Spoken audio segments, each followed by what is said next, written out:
G'day guys, how are we? Welcome to Talking Boxing. It is Monday, February 6th, 2023, and a lot to talk about tonight. I've got a feeling I know what all you guys are going to want to talk about, and I'm the same.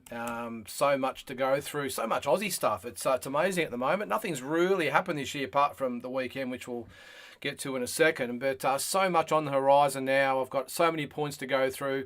I'm going to go through all the Aussie news, all the world news, and at the end of it, I'm going to go through my current updated Australian top 10. So always a risky business, I will say. But in this show, what we do, this is your show. So it's, as it says there, Talking Boxing. So if you've got a comment, question, whatever it might be, put it down there, and as it says there, let's talk some boxing. I'm going to put the link in as well, so if I can find it here. Where are we? Yeah, I'll put it in here. So I'll put the link in there, and if you want to come on, guys, should be coming through any second there. Yep, so there it is there. If you do want to come on and discuss anything, make sure just click the link, put your details in, you'll come up, you'll go into a waiting room, I'll bring you on. But if you want to do it like we do every week and just put the comments there and whatever you got to say, then let's do it. So as I said, it's Monday, February 6th. On the weekend, a massive fight for Australian boxing took place. We'll jump straight into it.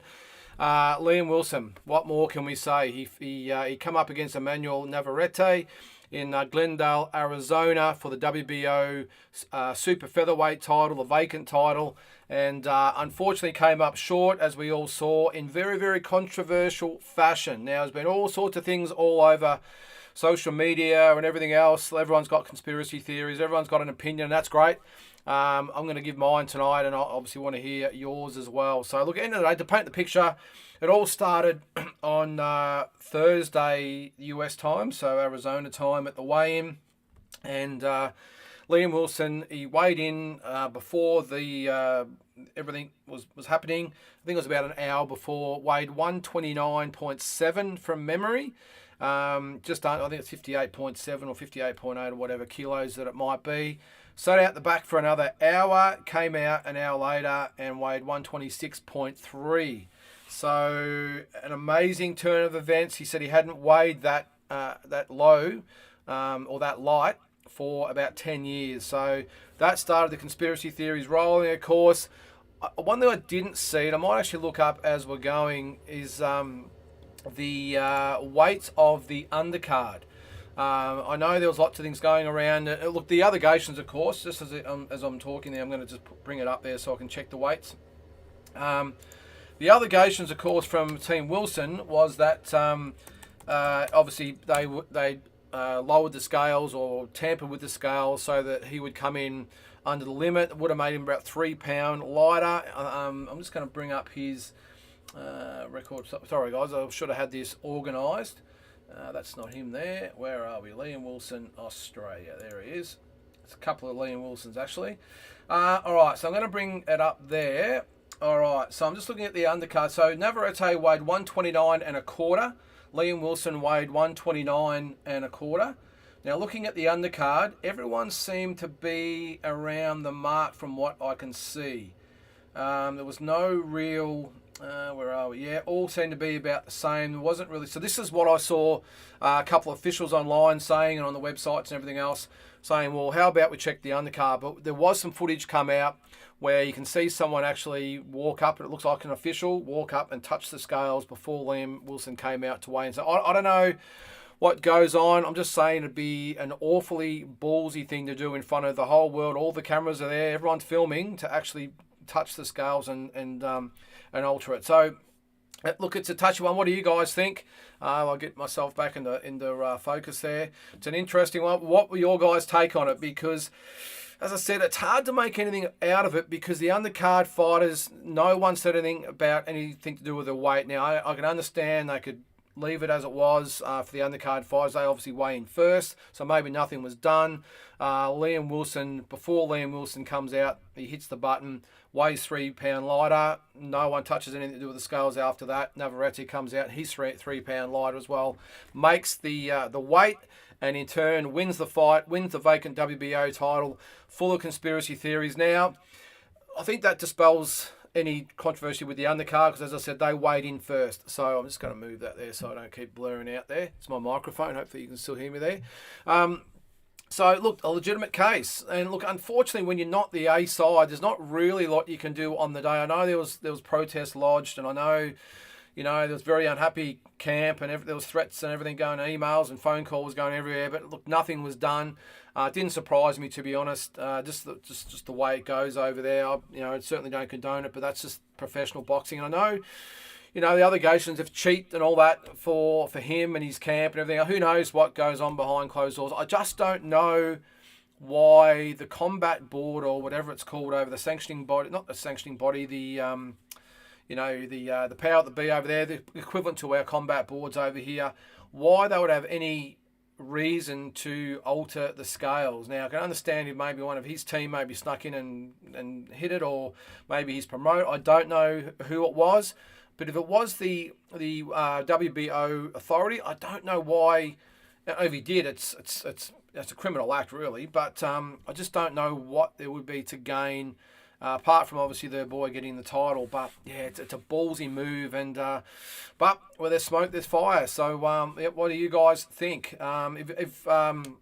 Again, I'm not sure. I said, guys, make sure you like, share, subscribe, all that sort of stuff as well. I'm sure a couple of you guys are kind of get on here soon and remind me. But so that was the weigh-in. Then we get to the fight. This is where it gets interesting. So a really eventful first couple of rounds. In the fourth round, Liam Wilson hits Navarrete with the beautifully timed left hook and rocks him. I think I said on this show last week, really really confident that if Liam lands a left hook, he can do some damage. Well, he landed it all right because Navarrete comes in with the chin up in the air. And I'll get back to you in a minute there, Shane. But in the fourth round, he gets hit with a left hook. He gets rocked. He goes down. And then all the shit hits the fan. There's numerous things that are going on there. End of the day, he gets up.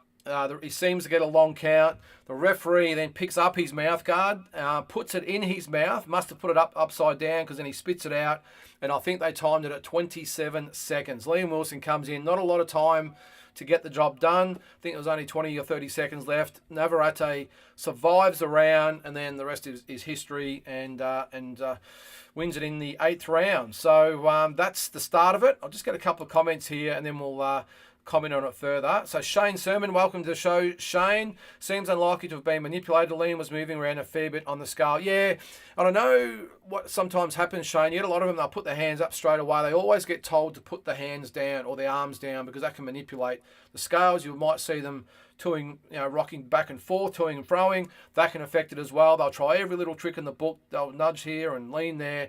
The authorities are all over that, so I'll make them stand flat on the scales, arms down.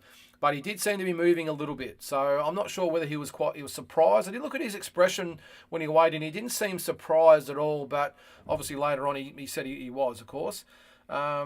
Jay Brown, welcome to the show, mate. Sounds like a Bob Arum special.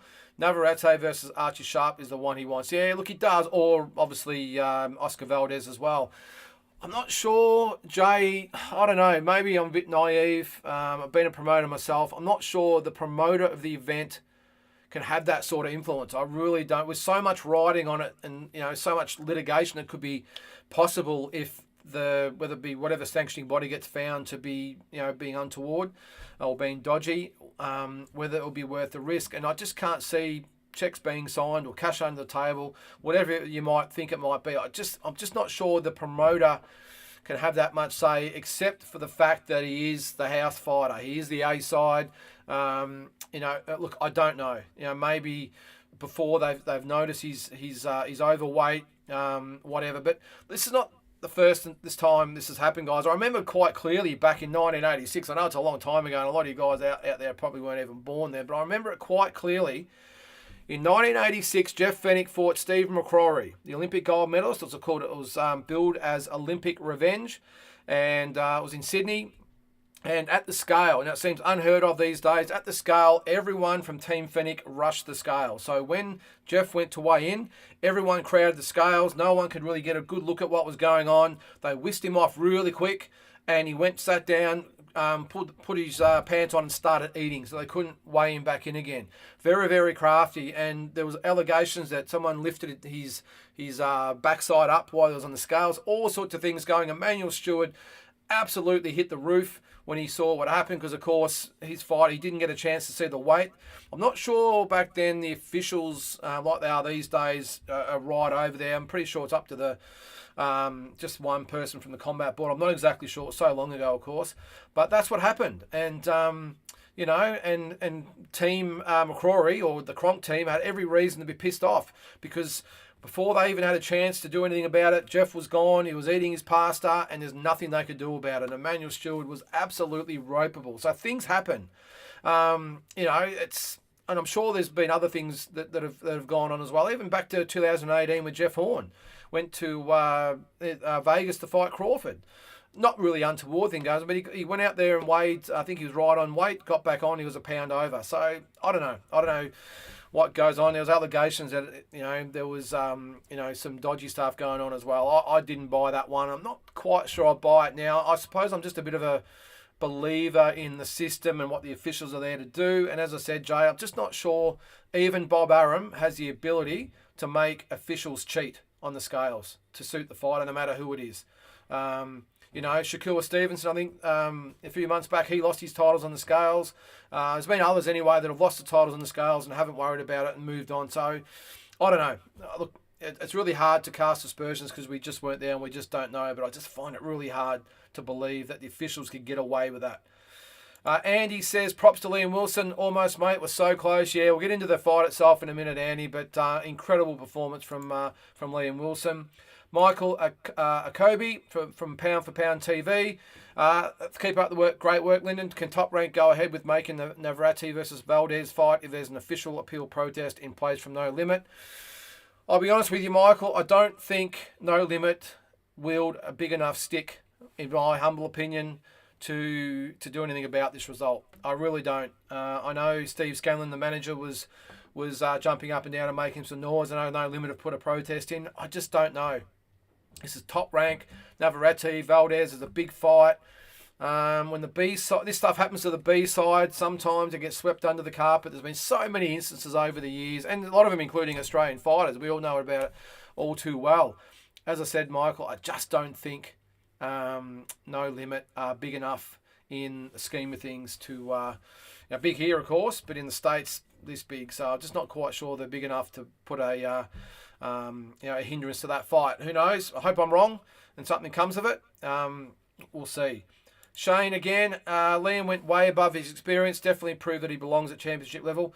Well, he did, Shane, and now the challenge is to see whether he can back that up. That's probably the biggest thing I'm really intrigued about. And again, we'll get into the fight in a second. On to the fight itself. So I think the scores at the time, I think a lot of people said it was pretty close. I actually had it, what was it, 8, it was in the 8th round. So after, I think I had it 67-64. I had it, no, that doesn't sound right. It was after 7 rounds. I had it 5 rounds to 2 anyway in favour of Navarrete. Of course, the knockdown made it a little bit closer.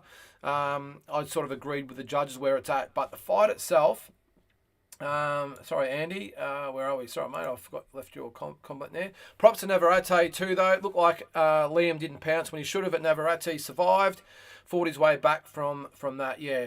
So with the fight itself, as I said, I had it 5 rounds to 2 for Navarrete at the time.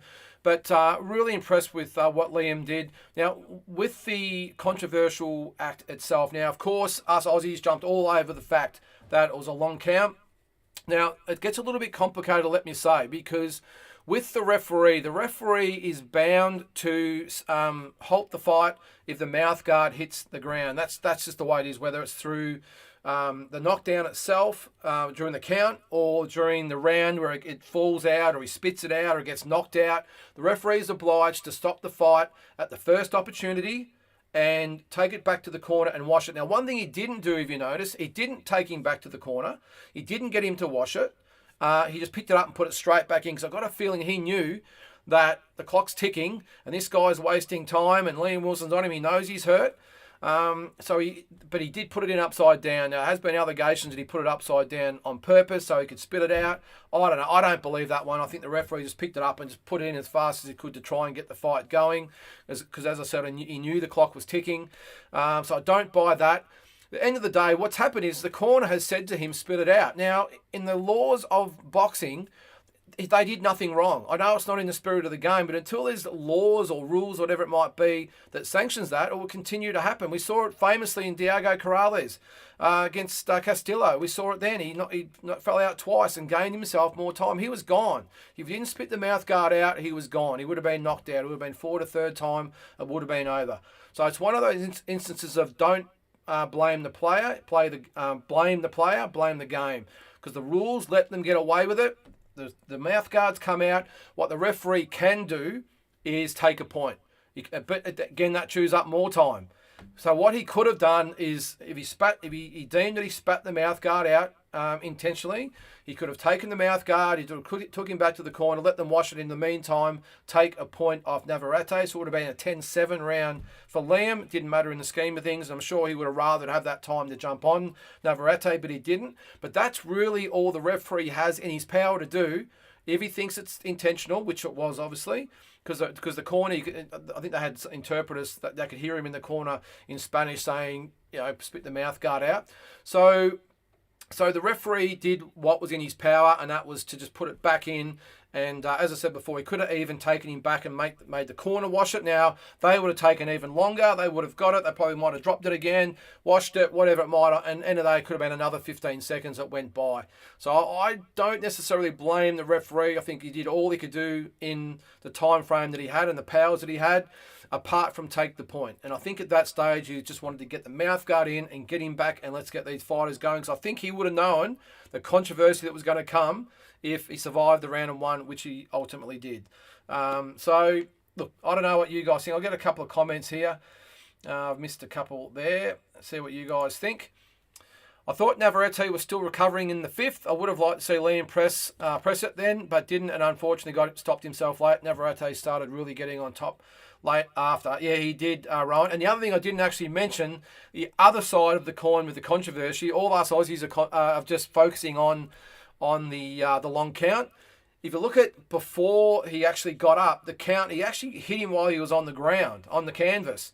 If you watch it carefully, he goes down, his gloves are on the canvas when Liam Wilson gives him the final punch to knock him down. So on the flip side, you could make a case from Navarrete's side that Liam Wilson should have been disqualified right there and then. That's why I don't think anything's going to happen. Because Navarrete, and quite rightly so, his team and his handlers, managers, promoters, whatever it might be, can go to the sanctioning body or whoever's presiding over it and saying that happened first. He hit him illegally on the canvas. He should have been disqualified.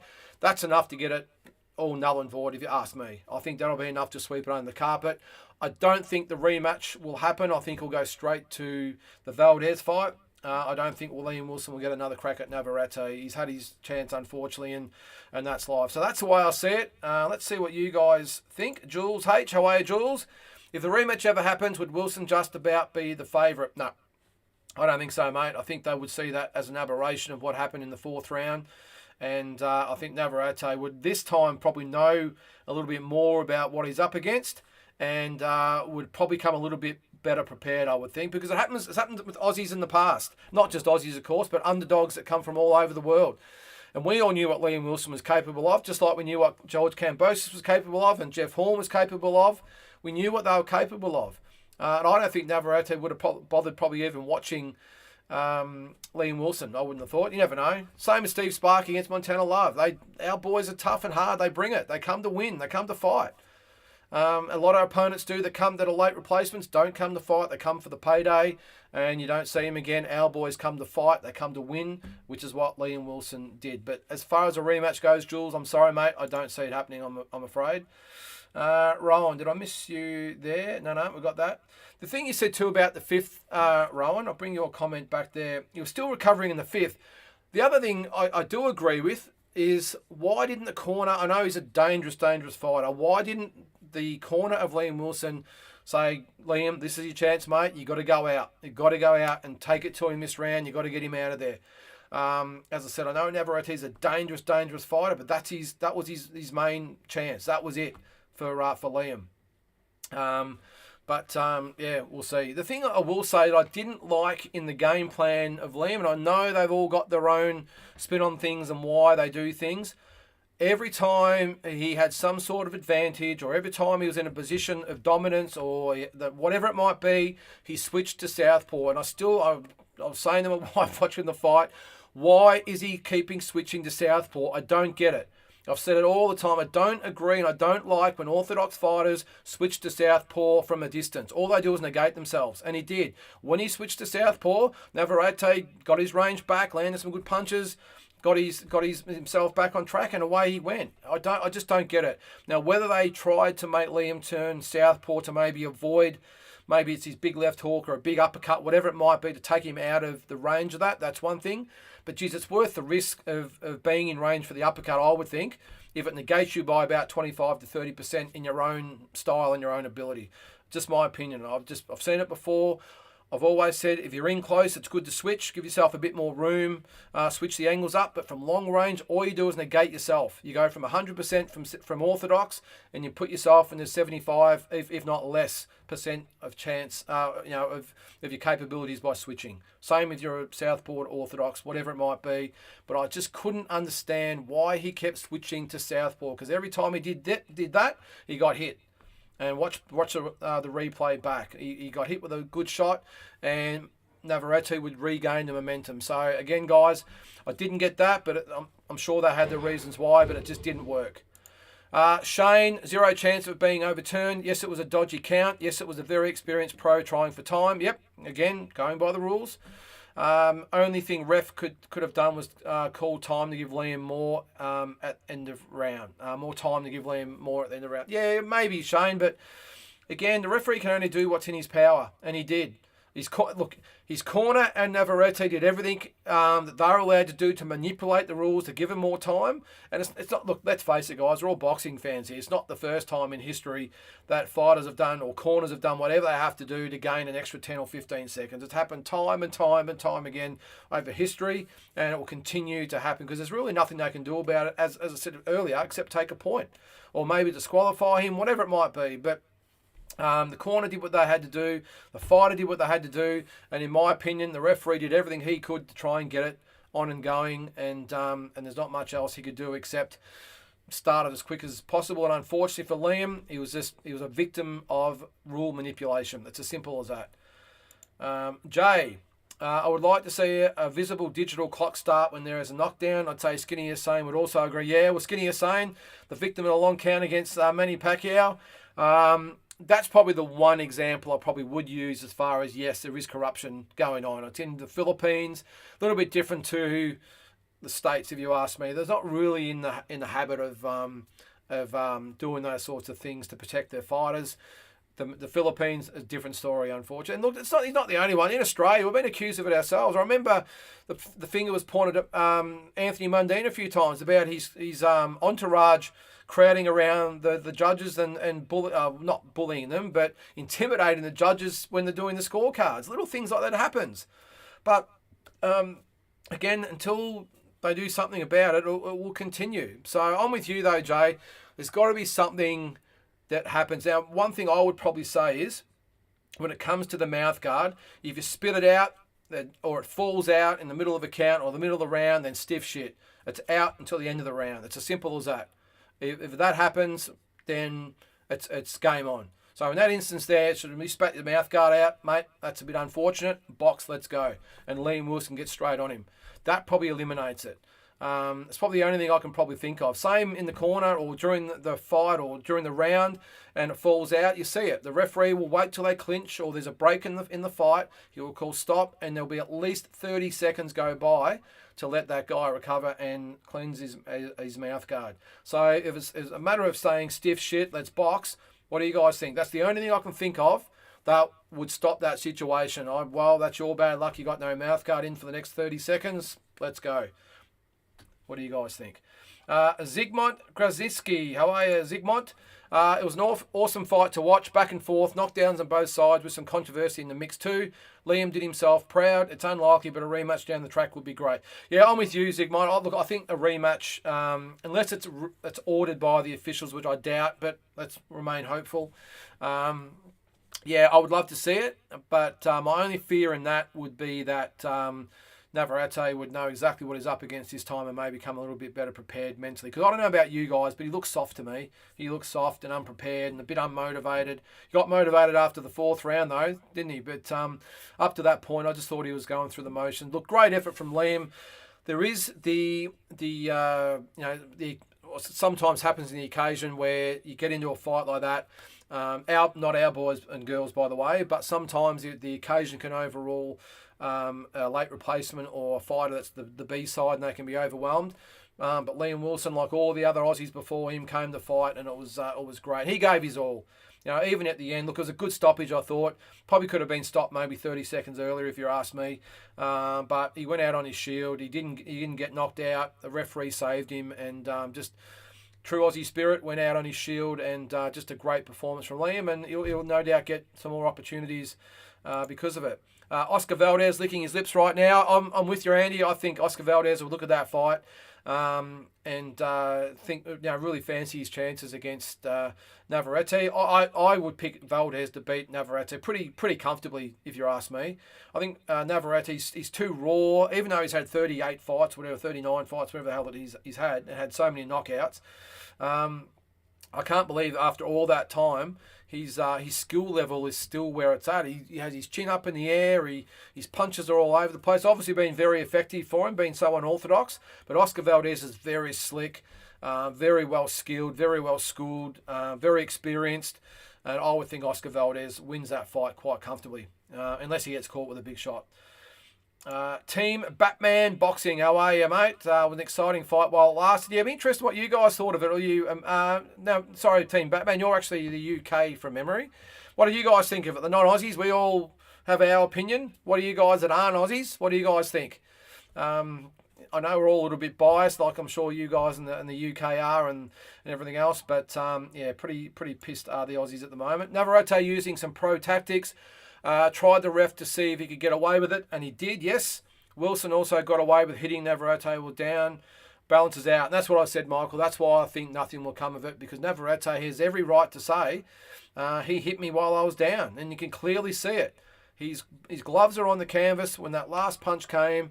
If anything, the referee had every reason to not even start the count and actually take a point off Liam Wilson right there, or worst case, disqualify him. I would have thought he might have taken a point off, but he didn't. He counted, and that's all we probably saw. But the referee was well within his rights to either disqualify Liam Wilson or take a point off at the time.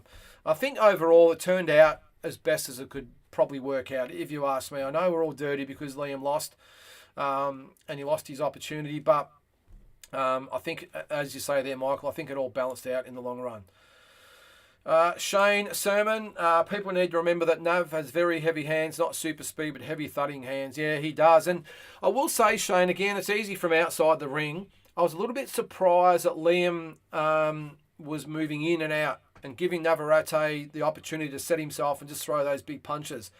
If I'd have been in Liam Wilson's corner, I would have probably told him to maybe fight a little bit from the sides a little bit. So punch and then maybe get off to the side or get off to the left, off to the right.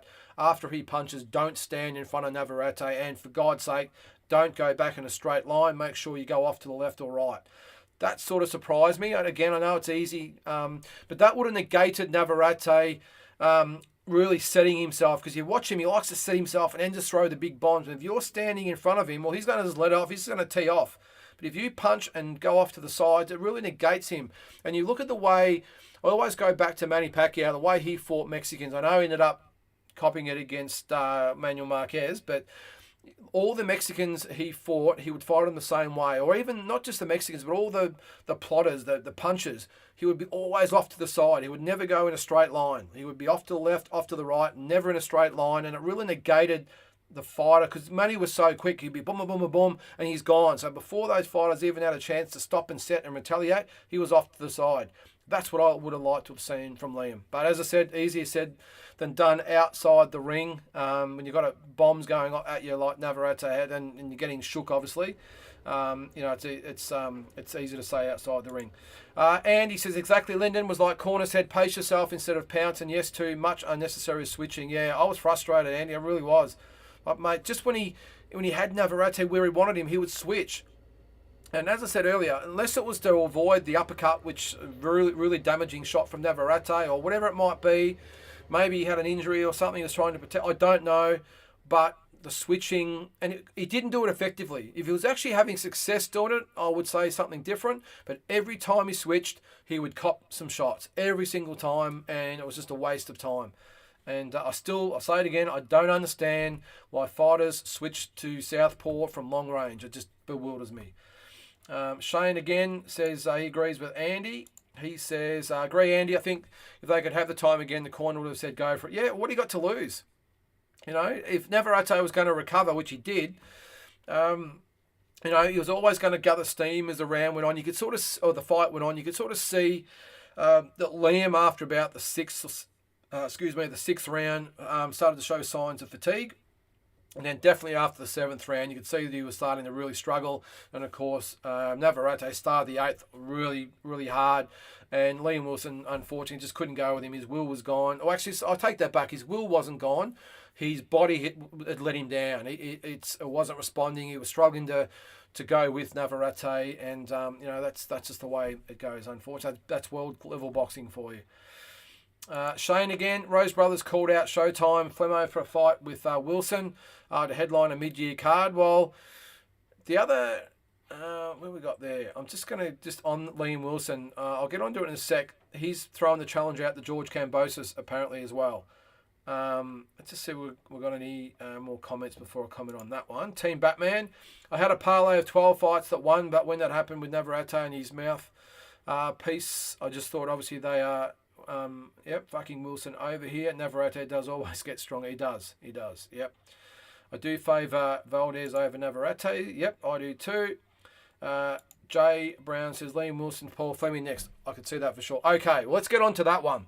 All right, so I did see today that Steve Scanlon, who's Liam Wilson's manager, has been interviewed or made a comment or whatever it might be, that they're actually chasing George Kambosos in a mammoth Australian fight and this and that. Look, I think the Paul Fleming fight makes a hell of a lot more sense and is a lot more believable than Liam Wilson fighting George Kambosos.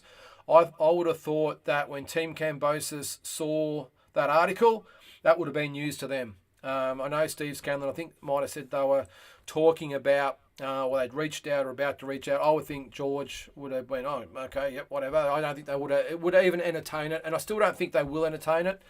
As good as Liam Wilson was, and a greater effort that it was, that fight will mean nothing to George Kambosos at the moment.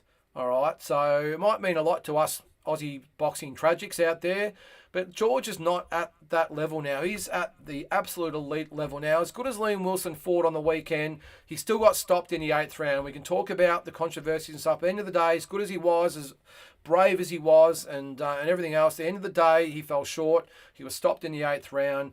George Kambosos, he would not see Liam Wilson at his level.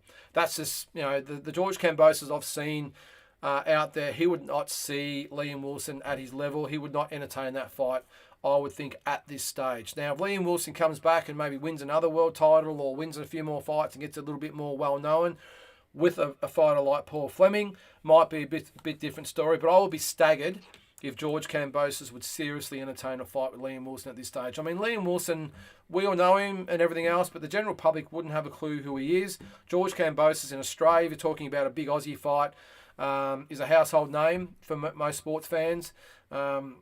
And I know they did say something about it could be the next Mundine Green. No, because at that time, Mundine and Green were both household names to a lot of non-boxing people. A lot of people knew. I remember when Danny Green was at 2004, 2005, and he was coming up. I had a lot of friends who weren't boxing fans at all asked me if I knew who Danny Green was. So he was out there, and of course, we all knew who Anthony Mundine was. So when these guys got together, it was massive because both of them were big names. All right. In this instance here, as good as Liam Wilson did, and I'm sure he'll do some good things down the track. He's not a big enough name in Australian boxing, or especially world boxing, of course, for George Kambosos to even entertain that fight. I wouldn't have thought, and the money I don't think would be there. I think the pay-per-views, George is the A side, of course. I don't think Liam Wilson's a big enough name at the moment to be a viable B side. I don't know, I might be wrong. What do you guys think? I would think Paul Fleming makes perfect sense, and I would be surprised if that's not the fight next. Liam Wilson afterwards said, I don't want to go back to that domestic B or C level fights. I'm here now. I want to fight big fights. Now, as I said, Kambosos is probably a couple of levels above where Liam is at the moment. But Paul Fleming, what a great fight that will be. And it just makes perfect sense. Now, that's a great fight. Both fighters would get really well paid, I would think. No Limit would have a lot of money to stump up for that. And I think they could make a good go of that. Pay-per-view, probably not. But I think as a Fox Sports event, it would be great. The only issue I see there, I will say, guys, is that Paul Fleming's with D&L. Liam's obviously with No Limit. Those guys don't necessarily see eye to eye. I think from what I've heard, the Tszyu Horn fight from a couple of years ago, the partnership didn't exactly go that well. And, who knows. But, hey, money talks. Paul Fleming, he had the Dib fight fall over, so maybe they could get things going. No Limit are going to want a big fight for Liam, and D&L are going to want a big fight for Paul. Time's running out for Paul. We all love Paul, but time is running out. That's just a fact. Where Liam Wilson's got a lot more time on his up his sleeve, but that fight I think would be great for Aussie boxing, and it could happen. What do we got there? Team Batman Boxing. How are you, mate? Again, true, not much in it for Kambosos. Think about much bigger names he can be matched with. I personally wouldn't mind Kambosos versus Jojo Diaz. Yeah, makes sense. Well, George has he's been making some noise in the last few days or weeks or whatever it might be that he's going to fight in early May. I saw that on his social media. I did know it was going to be late April, early May. It looks like it's going to be May. He's got hashtag May on his social media. It's a matter of whether it's in Vegas or the States, probably Vegas, or in Sydney. Either way, big fight for George. Jojo Diaz probably would be a good one, mate, because, Diaz is probably on the downslope of his career. George needs a win. He wants to fight Shakur Stevenson later in the year, so he needs a win against a viable opponent. And Jojo Diaz, even though he's probably slightly over the hill, probably fits the bill. Tough fight, though, for George. Jojo Diaz can fight. But that makes some good sense too there, mate. I was already thinking Kambosos versus Wilson, big fight over there. Yeah, mate, it will be eventually. Liam's got to back it up now. As I said, let's not forget he lost the fight. And I know we're all proud of him, and his team are obviously proud of him, and it was a great effort. But at the end of the day, he lost the fight, so he's got to come back. He's got to come back with a big win against a world-class opponent. Then I think you would see George fight him. What I think might actually happen in this situation too, guys, is that I would say George might have 2 years at the top level left, unless something untoward happens and he loses in an upset to one of these lesser lights, whatever it might be. I would think he's got a couple of good years at the absolute top level. And after that, it might be coming back and maybe fighting a Liam Wilson who might have a world title by that stage, or at least be at a lot higher level as far as him being well known and titles or whatever, or ratings, whatever it might be.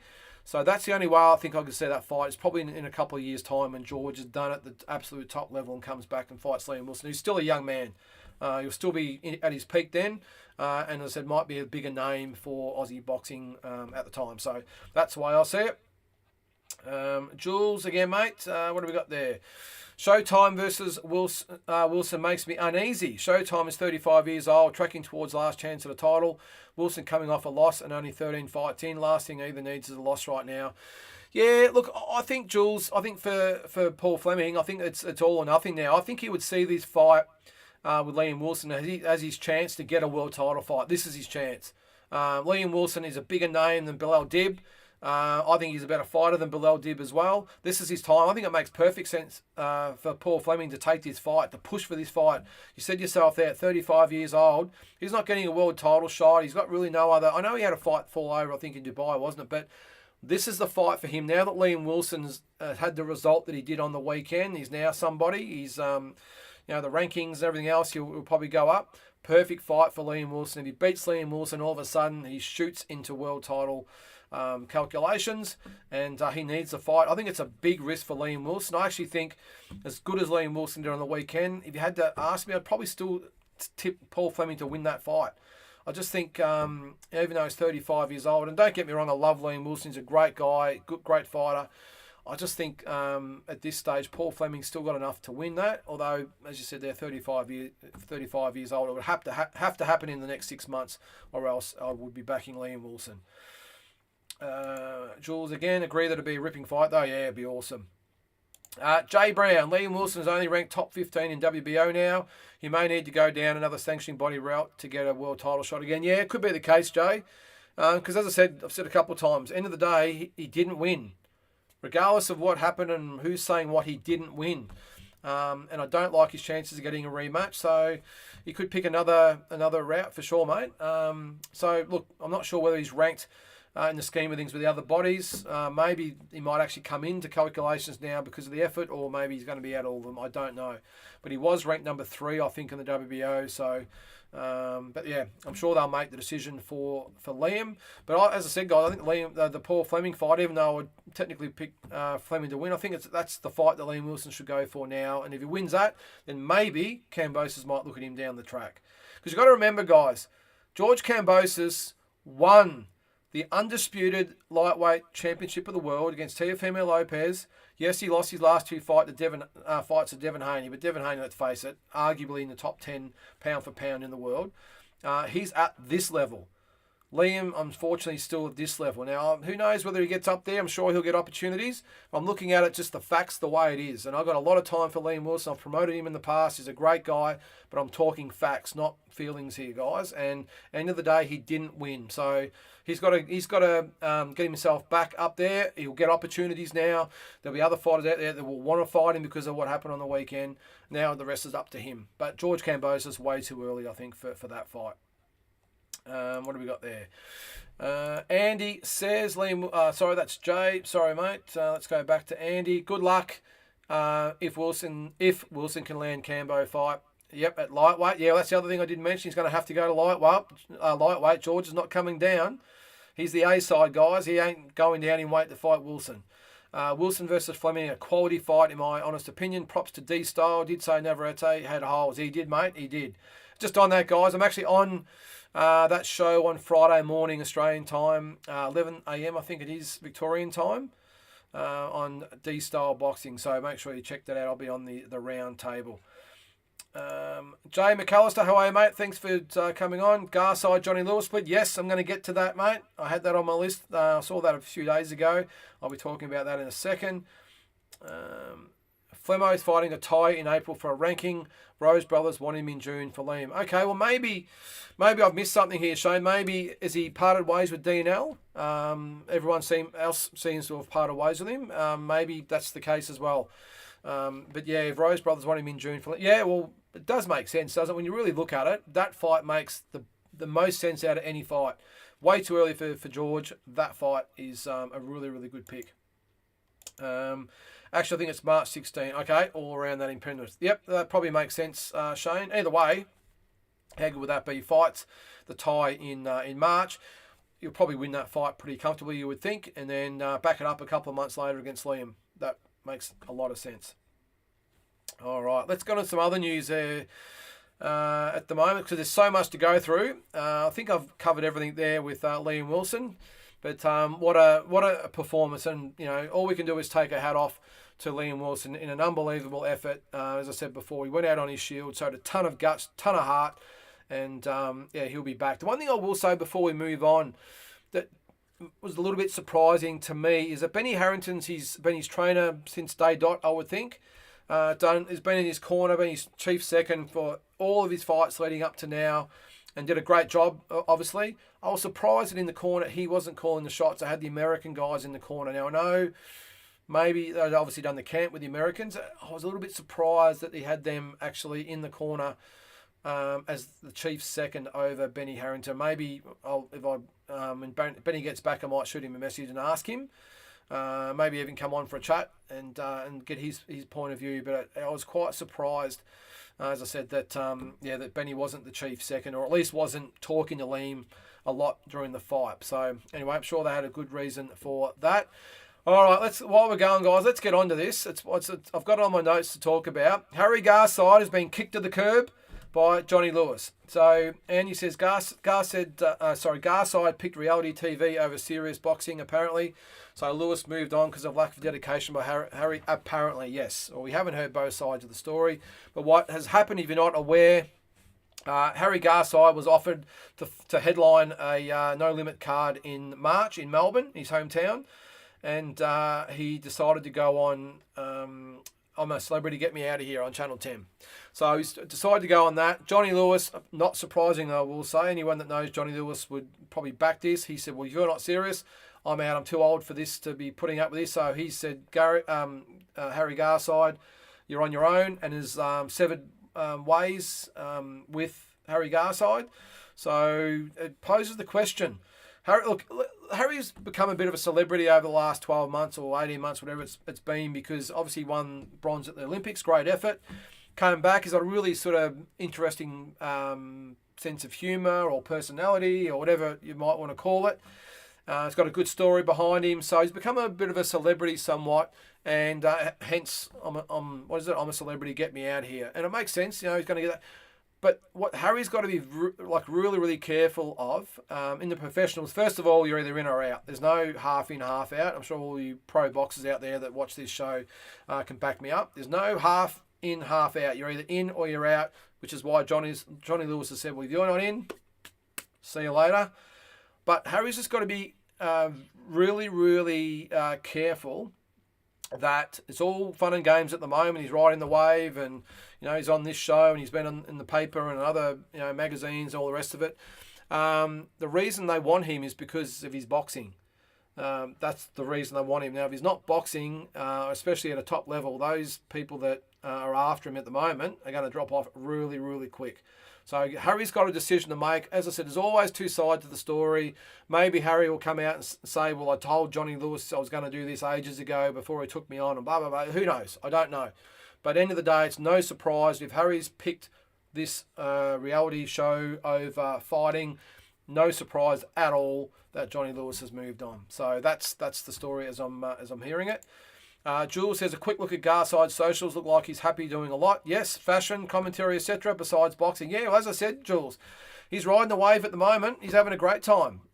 He's in all these publications all over social media. He's doing commentary on TV. He's obviously on this reality TV show.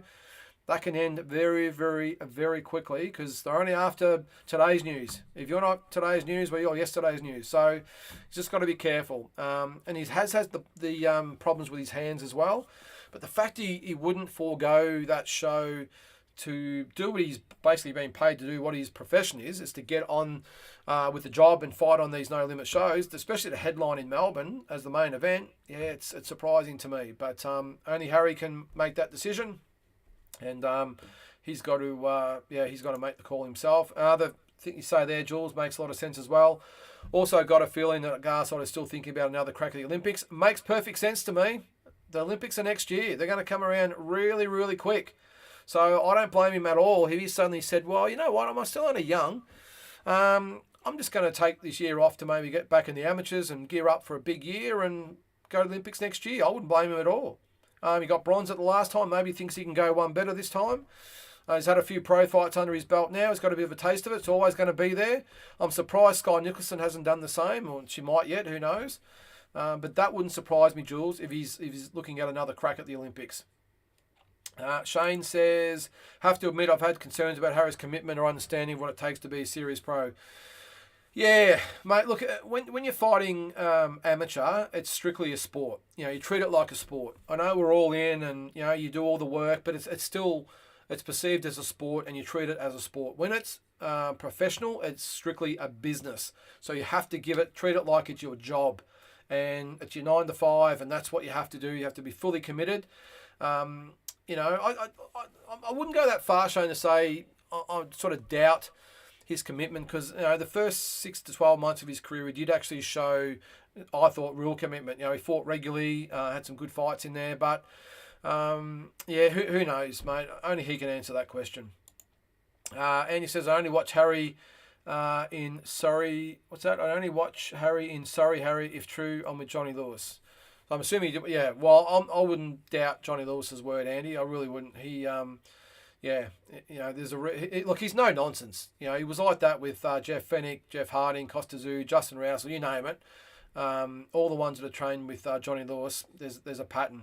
They're all hard, mentally and physically. They come to fight. They're well prepared, and no nonsense. All had that trait, and unfortunately, and look, Johnny Lewis has got to be pushing 80 years old now. He's got better things to do with his time than a half-serious athlete. And yes, it does make sense, Andy, what Jules said. All right, well, that's the Harry Garside saga. We'll see what happens with that. And I'm sure there'll be more to play out in that area. I mentioned Skye Nicholson before. She had a win on the weekend against Tanya Alvarez. It was an unanimous decision. I think the best way to describe it would be uneventful. I'm probably thinking she did the job. I'm not sure whether Tanya Alvarez's undefeated record was maybe as good as what they made it out to be. You never know. But look, Skye Nicholson, she's had, I think, 7 fights now. Time to step it up, Skye. She's had a really good amateur pedigree. She's had the 6, 7 fights, whatever it might be. Looks good. A lot of ability. I've got no doubt that she'll win a world title. But time to step it up. And I know she's not responsible for the opponents. Eddie Hearn would be, picking the opponents for her. But Eddie, she's at the mark now. Ebony Bridges fought for a world title after 4, and if she can fight for a world title after 4 fights, Skye Nicholson could fight for one tomorrow. It's as simple as that. So I think Skye's a superior fighter than Ebony. Time will tell, of course. But I think Skye Nicholson, when she gets a chance, will win the world title. Although maybe if she comes up against Serrano, one of those types of girls, it might be a bit different. But who knows? She could even have the fight with Beck Hawker down the track for an all Aussie fight if Matchroom come back to Australia for a big fight. That makes a lot of sense to fight for the WIBA world title. Andy, what do we got there, mate? In boxing, Lyndon, you should try and make contact and get Harry on so we can hear it from the horse's mouth. All right, Andy, I'll tell you a little bit of a story there. I tried to get him on last year on our deep dive show, and I know Harry really well, I will say. I've known him for a long, long time through the amateurs. Had a lot of guys from his gym on my shows when I was promoting. Used to always talk to Harry at the fights. Got along really well with him. Spoke with him often at the shows. I reached out to him last year for an interview, and he didn't return my message. He saw the message and didn't bother to even reply. So I move on pretty quick, and I have no interest in Harry Garside whatsoever. I do wish him all the best in his career, of course. But as far as that goes, I treat people the way they treat me, and if you can't be courteous enough to even reply back, I know we're not the biggest show out there, by the way, guys, but still, it doesn't hurt to be courteous, and I didn't even get a reply. Thanks, but no thanks. I got nothing, so I moved on. Which is why you probably hear Tazzy and Pete and all that joke about it sometimes with me. Ryan was the other one, but anyway. Nadal Hussain, hi Skinny, great to have you on, mate. We're only talking about you earlier.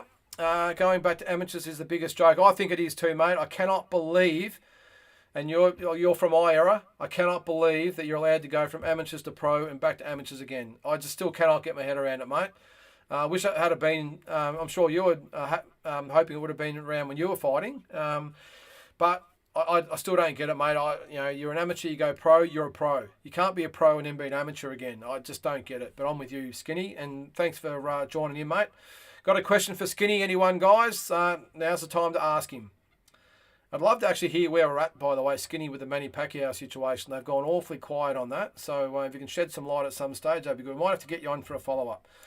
Carl's in the house. How are you, Carl? Thanks for coming in, mate. G'day, Lyndon. Hope you're good. I'm really well, mate. Had a good weekend. Salute to the fellas. Yep. Michael, again, Akobe. Skye Nicholson didn't like the constant pressure. Inside fighting, bit of a worry for her. A lot of hugging. Look, she's got to do what she's got to do, Michael, but I will say the only thing I'm a little bit worried about with Skye is just the lack of power and the lack of willingness to engage. Now, I know a lot of fighters over the journey have been able to get away with it without engaging. I don't know, there's some real, probably different 2, 3, 4 years ago with the girls. Now, these girls, they're tough and hard, and they come to fight. All you got to look at the Serrano fight on the weekend with Cruz. That was a war. they're not massive punches, but they're just the accumulation. They come to fight. The thing that worries me with Skye, she's had opponents so far. They've all just stood in front of her, pretty much let her do what she wants, box, punch, move, whatever she wants to do. There's been no one that's really made her work and get out of her comfort zone. She's totally been able to fight her fights at whatever pace that she wants to. That my only issue with her, and I'm sure it'll come, she's only had the 6 or 7 fights, whatever it is now, but that's my only concern with Skye, is that she hasn't really got the power yet, or I don't think what she's showing, to hold off some of these girls. That's why I would back maybe like someone like a Beck Hawker. I know a lot of you guys are from overseas probably haven't heard of Beck Hawker. She's our Australian featherweight world champion, WIBA. It's the other version, but still she's a good, tough, strong young fighter and hard as nails. So that's the only worry with her, Michael. I agree. The inside fighting. If she gets someone that doesn't allow her to just box at her own pace, she might be in a little bit of trouble. But I can understand. She's the golden girl for Matchroom at the moment, apart from Ebony, of course, and maybe they're just trying to get her up to 7, 8, 9 fights and then throw in the deep end a little bit more. I don't know, but she's got to learn to engage or be more willing to engage. I think if she's going to be at get to that next level. Skinny says Skye can't compete on the level of Serrano. No, I think that'd be that would end badly. I agree with you, Skinny. Serrano is just a beast, and I've got that on the agenda, of course. She's, the fight with Katie Taylor, the rematch is on. But yeah, I mean, Serrano, she's got power. She's obviously got the skill and the technique and ability and everything else, but she's also got that power and hardness and relentlessness. And that's the worry for me, is if Skye gets to that level. Maybe they might go down the route that they did with Ebony Bridges and maybe get the perfect champion for her to fight. Ebony Bridges, and don't get me wrong with Ebony. Look, she's improved so much in the last couple of years since she won that belt. She's improved so much, and I'm sure that she will get better and better and better and give those other champions a real fight. But they picked that world champion that she fought really well. Not a big puncher, not really. Ebony was able to get to her and get in close and do her thing. That might be the only thing I see for Skye, is they might pick that perfect champion for her to fight to win the belt, and then who knows after that. But I'm with you, mate. If she fights like she did on the weekend against those real hard, tough girls, I'm not quite sure how far she go. Hopefully she goes all the way, but just unbelievable skill that she's got, but she's got to engage a bit more. Andy says, congrats, Skye. Missed that fight. But critics calling her pure boxer, only fighting from outside, no inside or mid-range game. No, not yet, Andy. Maybe, we're not in the inner sanctum, of course. Maybe that they're just trying to put the polish on her outside skills, but I don't see why, because she's from the amateurs and that's the way she fights in the amateurs. I think she's like that. I think her corner should be telling her by now, especially against these girls that aren't necessarily at her level. Plant your feet and let a few go. Let's see a few. I'm not saying to get careless, but she's obviously got it all over, because she barely loses a round to these girls, let's face it. So to maybe spend a round where they tell her, right, we want to be the aggressor. We want to take centre ring and we want to be the one to push them back, not the other way around, because in all her fights, she's always the boxer. Now maybe the corner or her team know that's all she's got. I don't know, but I would love to see her against these lesser lights, just to plant her feet and let a few go. But we'll see. And Skinny, Harry hasn't got it in him. Well, I'm glad you said it, mate, because you'd know. Look, you're probably saying what we're thinking, Skinny. Harry hasn't got it in him. And look, it's not for everyone, and you know better than anyone, mate, because you're at the top level in the amateurs and you're at the top level of the pros. Now, I didn't go pro because I just knew in my heart when I was ready to turn pro, I just didn't have it in the heart needed to go. I might have been 90% or 85%, but I wasn't 100%, which is why I never turned pro. Amateurs was a bit different. You obviously made the jump, so you know about a lot better than what I do, obviously. But yeah, it's a different ball game, and yeah, I don't know. I just don't know, But once all this other stuff falls away, will he maybe get the fire back? Who knows? But you know Johnny Lewis better than anyone, mate, and I'm sure you'd agree that he wouldn't be putting up with any nonsense and anyone that's only half-hearted. What do we got there? Salute Skinny, says Carl. Yes, keep the comments coming for Skinny. Dead in the water for the pack fight. Is that right? Yeah, it's always the way, mate. Yep, I sort of thought the WBC would be too piss weak to do anything about it, mate. There was talk about an exhibition. I'd love to know why Anthony Mundine's got the exhibition instead of you, mate. Can you fill us in? Carl says, Liam put up one hell of a fight. He did, Carl. He was awesome, mate. Minnesota Mick says, man, my guys, how are you, Minnesota Mick? Great to have you along, mate. Jay Brown, my only issue with Skye is she just won't put her hands up. A solid straight puncher will pick her off all night, I think, and I'm a Skye fan. Yep. Look, we're all fans, Jay. But again, this is not a popularity contest and, tiptoeing around it. It's what it says here. We're talking boxing and talking facts. End of the day, she's probably got to do something about her style to really get to that top level. But as I said, they might match her right and she might get that world title and defend it 10 times against similar type of fighters that make her look good and don't need for her to engage. Then who knows? But, I don't know. There's some tough girls out there. Where's my guy, Noonan? Yeah, I spoke to him the other day, Mick, and I think he might be on Deep Dive this week, hopefully. If not this week, he'll be on next week. Tassie's back next week as well, so we're trying to get that show rolling. Tassie's been away, Nick's been away, so let's see if we can get them both on and get the show going again. Skinny, are you going up to Papua New Guinea to do the ringside post call out on Manny? Yeah, well, good call, Shane. No, mate, that's not my style. No, it's not. Even though Skinny, he's pretty humble, and it's not really his style to jump up in the ring and cause a ruckus. My Aussies, yes we are. Mick, great to have you along, mate. Keep these comments coming. You've got a few there. Got to say, Skinny is one of the best analysts going. More than a few times I've seen fights pan out the exact way he predicted. Yep, he's a silent achiever, is Skinny. But he knows what he's talking about. So. Yep, so if you're following him on social media, get on there because it's always entertaining on his Instagram channel or page, whatever you call it. Carl says, hey Lyndon, not sure you've touched on it yet, but do you have any news on Jason Maloney? Nonino Donaire was waiting for his call and it looks like he's going in a different direction. Yes, I did see that. Minnesota Mick, yes, it is Skinny Hussein on here.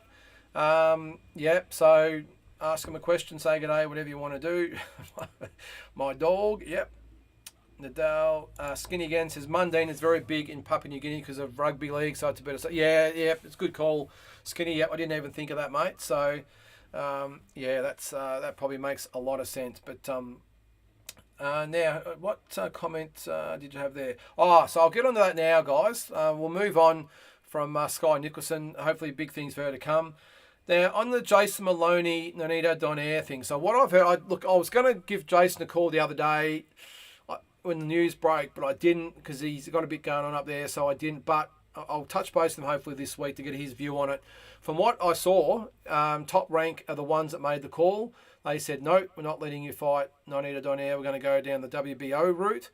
Nonito Donaire's been waiting for the call. He's been waiting for the contracts. He's ready to go. So now, he'll fight for the world title or the vacant WBC title anyway. But it was surprising. Now, I know Top Rank and Pro Bellum have had their issues, which is who the two fighters are with, but not.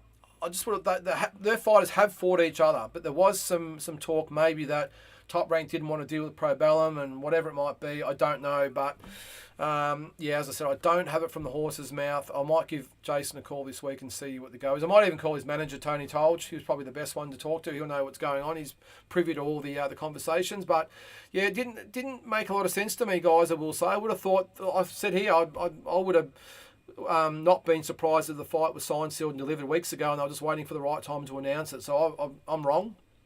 So I thought that fight made perfect sense. So and now what happens is the domino effect. Is now you've got several of the fighters that are ranked in the top two with a couple of different organisations, Jason being one of them. He's obviously going to go over the WBO, but I think the guy at the WBO, and his name escapes me at the moment, might also be ranked in the top two in the IBF. So now he's got to work out whether he fights in the IBF or WBC. So what it does is holds up everything. So there's got to be a few fighters make the call on who's fighting who. Once that happens, then Jason will have an opponent, but he'll fight for the WBO title, and I just think he's cherry ripe to win the title this time, and I'm sure he will. Got a few more comments here. Any news on Tszyu Harrison? Yes. Now, you would have seen, and I hope you liked it last week, guys, the interview with Glenn Jennings. He was on last week. And again, thank you to Glenn. He was on here for an hour last week. Went through pretty much the whole show with us. So thank you again to Glenn. Now, you would have seen, if you're on social media, you would have seen there's an announcement on Wednesday morning, Australian time at 11 a.m. on all the socials. I did get an email today as well from who was it? I've got it there from Ticket Tech. TEG Hospitality. I don't know why I'm on the list, saying that tickets are on sale on February 8th. Now that's Wednesday. So what will happen is there'll be the official announcement on Wednesday morning at 11 a.m. and the tickets will be, or the hospitality tickets will be available straight after, or the packages. I'd say the tickets will go on a day or two or something after that. That's my gut feeling, but it all sort of, because just after I got that email from who did I say it was? TEG Hospitality, saying the tickets were on sale on February 8th. The social media post came through, so it all marries up. So my gut feeling still says Melbourne. I think it'll be Melbourne on was it March 12th? Just again, my gut feel. I don't know anything that you guys know. It's just from who I've spoken to and the gut feeling. I know people that do know, but none of them have spilt the beans. I haven't pushed the issue because I know a lot of them know that if it does get out, then that's their ass. So I haven't pushed it. But my gut feel is Melbourne. I might be wrong, but it'll be Melbourne or Gold Coast. That's what I've been told. It's between those two. And if it's both of them, if Melbourne want it, they're going to get it. It's as simple as that. Gold Coasters haven't got the money to compete with Melbourne. And I did hear as well maybe that Tim Tszyu didn't necessarily want to fight in Sydney. He wants to be out of Sydney. I don't know. Glenn didn't say that last week. It's just from what I've heard, but we'll see. But official announcement on Wednesday morning. Corporate packages on sale that day, and then I'd say 2 or 3 days after that will be the rest of the tickets. So get in quick. I did hear that in Melbourne will be at Rod Laver Arena. It holds about 15 to 20,000, so should be no dramas getting tickets there. That's where the Kambosos Haney 2 fight was, and I think they had about 8,000 there that night. I would think if Tim Tszyu comes to Melbourne, though, it will be a sellout. They'll pack it out, no doubt whatsoever. Carl says, I'd love to see a shit-talking Skinny saying, not his style, Carl. Sorry, mate, not his style.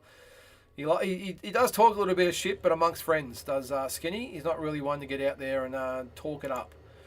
Carl says they're both at the WBC convention. This is Maloney and Nonito Donaire when Jason petitioned for the #1 spot. It's weird that they've even turned up, to be honest. Yeah, it doesn't make sense, does it, Carl? They've gone all the way over there. They've shaken hands. They've probably bought bottles of wine. They've gone out for dinner. They've done everything they possibly could with all the officials and petitioned for the fight. You've got Jason wanting the fight. You've got Nonito Donaire wanting the fight. Everyone wants the fight. And Top Rank says, not going to happen. I'm not sure what's going on there. It's got to be something political between the two promotional companies, if you ask me. It's the only thing I can think of. Because that fight, they could have made it within 2 or 3 months. Could have been ready to go, and they haven't. Now they've got all these other ones they're going to have to sort out. So, I don't know. Your guess is as good as mine, but we will ask the question. Putting it... that's not holding back there, Minnesota Mick. Andy, I was chatting with Donaire, and he told them I'd ask you what's happening with Jason. Should I have asked him to come on? Not yet, Andy. Let's wait and see. I'll give them a call this week and see what's going on. That's all we can do. And it's probably no use going over old ground. I think, Andy, at the end of the day, it's not happening. I think Nonito Donaire, all he'd be interested in is getting on to the next opponent to fight, and Jason would be refocusing on whoever he's got to fight. So, yep, Glenn Jennings is the man. Harrison looked good yesterday. Well, he didn't fight yesterday, so but he did look good physically. He's going to come to fight, and the interesting thing I will say from Tony Harrison is just his body language and the way he's speaking. This is going to be a tough fight.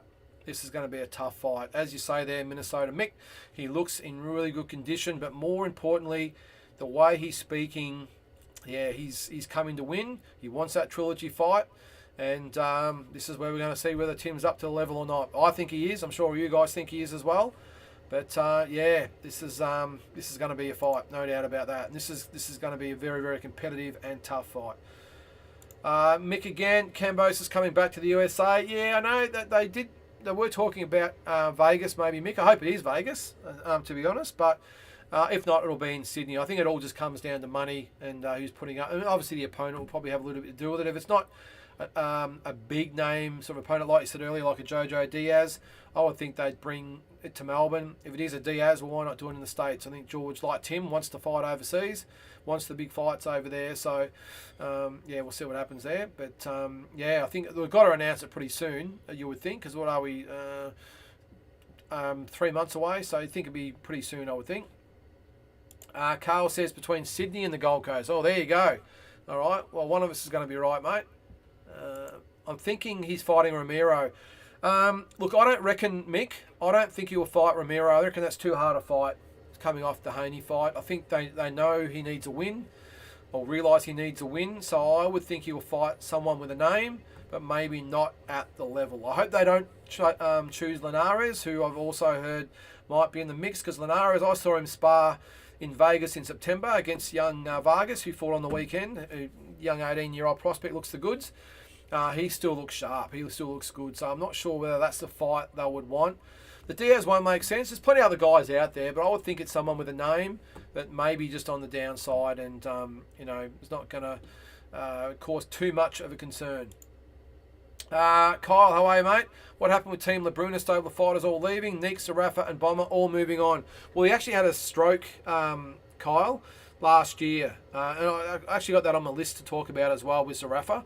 Now, yeah, he had all that team of fighters. I did actually hear there's a little bit, before that actually happened, there was a little bit of discontent in the camp. I don't know, I wasn't in the inner sanctum, but from what I heard, there was a little bit in there for different reasons. I won't go into the reasons, that's between all those guys. Nick, another trainer in Melbourne for her last fight with Susan Raman, and I'm not sure, can't remember who that was. I'm pretty sure he was just a bit of a fill-in, I would think. Maybe she couldn't get someone in time. Now she's up with, what's his name, up in Brisbane, Taylor Robinson's trainer. Zarafa, well, he's changed trainers a lot over the years, but I'm not sure what happened with Bomber, Kyle. I've got a feeling that because Sam was in hospital and was incapacitated and whatever, he's moved on. I'm not sure. Again, I don't know.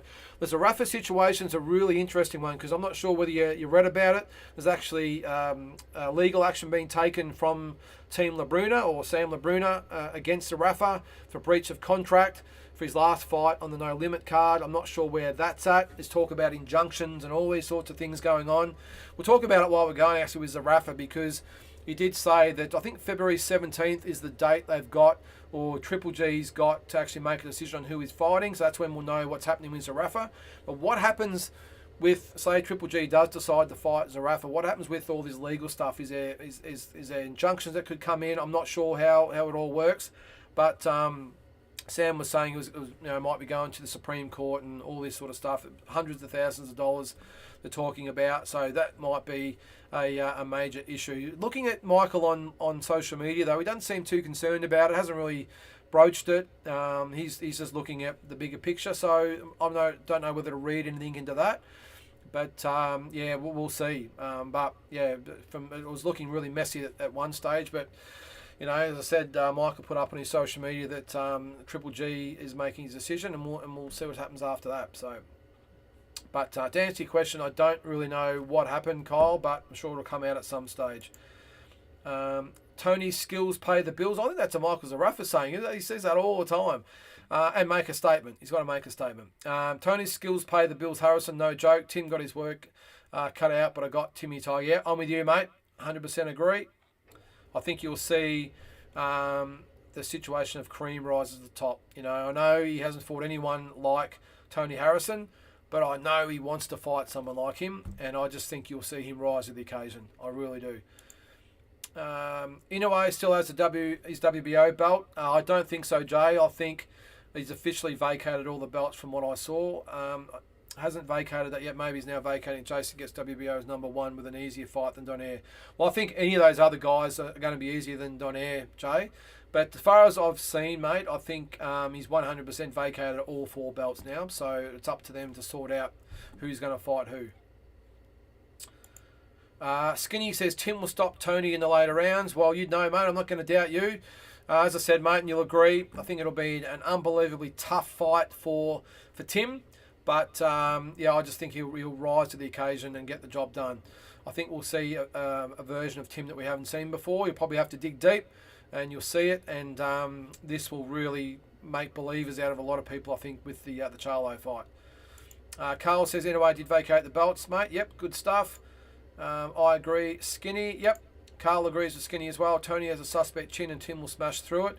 I think the first 6 rounds will be pretty harsh though, I think, Carl. I think they're going to be pretty tense, pretty hard and tough. But I just think Tim, he's so well conditioned, both mentally and physically, I think. He's got such a self-belief that I think he'll know that if he takes Tony to the later rounds that he'll get him out of there. Shane says, I reckon that too, Skinny. Tim probably finds him in the later rounds. Yep, so we're in agreement there. Team Batman says, I've got Tim beating Harrison, maybe even a late stoppage. Yep, well, seems we're all on the same page here. Harrison will be stuck on the ropes or in the corner most of the night. Yeah, yep. I just think, there he is. There's Nick Noonan. Thanks for coming on there, mate. Ainley, great show. Appreciate it, Nick. We'll have to get you on at some stage. You've got is it Minnesota Mick asking for you. So, what up, guys? Great to have you along, mate. The Batman. What have we got? Skinny. Yep. Levels. Levels. Carl Hunter. Salute. Everyone's saluting each other. Yep. Noonan Boy is in the comments. What is it with you, Noonan Boy? Everyone loves Noonan Boy. It was good talking to you last week too, mate. Really good. We haven't spoken for a couple of months, but great to have you on tonight, mate. So you got your own little fan club out there. Zigmont says, I listened to Tony Harrison's interview with Showtime. He said, as a fighter, he has everything but the one-shot punching power. Do you guys agree with this? Yeah, probably. Probably hasn't got the one-shot power, but sometimes you don't necessarily need it. I don't think there's a lot of fighters out there, really, to be honest, Sigmund, that you could say have got one punch knockout power. I know you do see a lot of punches or knockouts with one punch, but I don't know. There's not. Maybe a Deontay Wilder is probably the one that springs to mind, of course. Tank Davis can do it. There's a few out there, but I don't think there's that many fighters out there you could definitively say one punch. Power punches. But I'm with you with that one. I think if Tony Harrison's going to win, he's going to have to start quick, get some rounds under his belt, and hold off Tim in the later rounds. But I just don't see it happening, to be honest. Some more comments there. Yes, salute. All right. Who's who of the Aussie boxing scene in the comments tonight? They are tonight. That's good, guys. Well, that's what we're here for. Keep the comments coming. There's some love going on there. Yeah, fighters don't travel too well. Well, I'm not sure whether Tony Harrison's travelled this far in his lifetime either, Skinny. I know you'll probably get here a week or two before, but it'll be interesting. There's Minnesota Mick. What have we got there? What up, Noonan Boy, the man and expert of boxing in Aussie land? Yes. Got some more comments there. We appreciate Nick. Everyone loves Nick. We'll have to get Nick on here at some stage, I reckon. All right, guys, let's move on. There's plenty to talk about tonight. We've gone through a fair bit of it. So we've gone through Skye Nicholson, Jason Maloney, Tim Tszyu, Harry Garside. What about the Justice Honey situation, guys? He's left DNL to go to Matchroom. Now, this all happened really quick, so obviously it was on the go. What have we got there? Nick again. Lyndon with the best go lives, great insight. Thanks, Nick. I appreciate it, mate. But none of it works without you guys out there. Some really good boxing heads out there. So get Skinny on in. Yeah, we've had him on a couple of times, Nick. If you want to come on though, Skinny, you're more than welcome to. There's the link in the comments if anyone wants to come on for a chat. But let's get on to what do I say? Justice Honey. So Dean Lonergan from DNL came out and didn't really say a lot, to be honest. He just wished him all the best and off he went, which goes to show I think the TV rights have made or played a massive part in this, which is really unfortunate. I know how hard Dean's worked to get his foot in the door in Australia, but I also do know that No Limit has just exploded and just gone bang and number one. I can understand that. So I was always going to come down to No Limit or Matchroom. I think it makes more sense to go with Matchroom, to be honest, especially if there's a potential fight with Dempsey McKean down the track. But it's an interesting one. It was ready to go because after the announcement, I think the next day he announced he was with Matchroom. So is Isaac Hardman's already gone? Is Jaya Pataya next? It's going to be really interesting, guys, because Jaya Pataya I think is the only one. We did mention Paul Fleming earlier, but sounds like he's gone as well. So what's the next move for Dean in Australia? I said on this show a few weeks back when the TV rights deal was announced. Oh, there's Skinny. Hang on, we'll bring Skinny on. Where are we? Bring him on. Hang on, where is he? Skinny, hi, mate. Yeah, good, Lyndon. How you doing, mate? Yeah, really good, You mate. good? Guys, there you go. You ask and you shall receive. Great to have you on, mate. I know you're probably busy. You've got your other social media commitments as well. It's all done for the day, mate. The gym's finished. So everyone wants to know, mate. Tell us the update on the Pacquiao situation. I know I've seen it mentioned occasionally still on your thread. What was the feedback from the WBC and Manny? And I know at some stage there was talk about maybe the exhibition. Where are we at the moment? We emailed originally. We emailed the WBC, or we emailed Suleiman at the time, and he guys we all doing investigation regarding the situation. And then uh, he done a chat on the zone. You know, the boxing bully, another Yep, guy, saw that. and he said there he goes, oh, maybe he said it in tongue in cheek. He's been off the camera for a while. Maybe he said it as a joke. And then we emailed him back saying, "Listen, mate, he was spot on in detail. He was spot on. The only thing he got wrong was he called me Hussein and not Hussein. You know, he only got my name wrong. Everything that he said in the interview was what happened in the fight. So we said, mate, he's not senile. He's not forgetful. He doesn't want the limelight.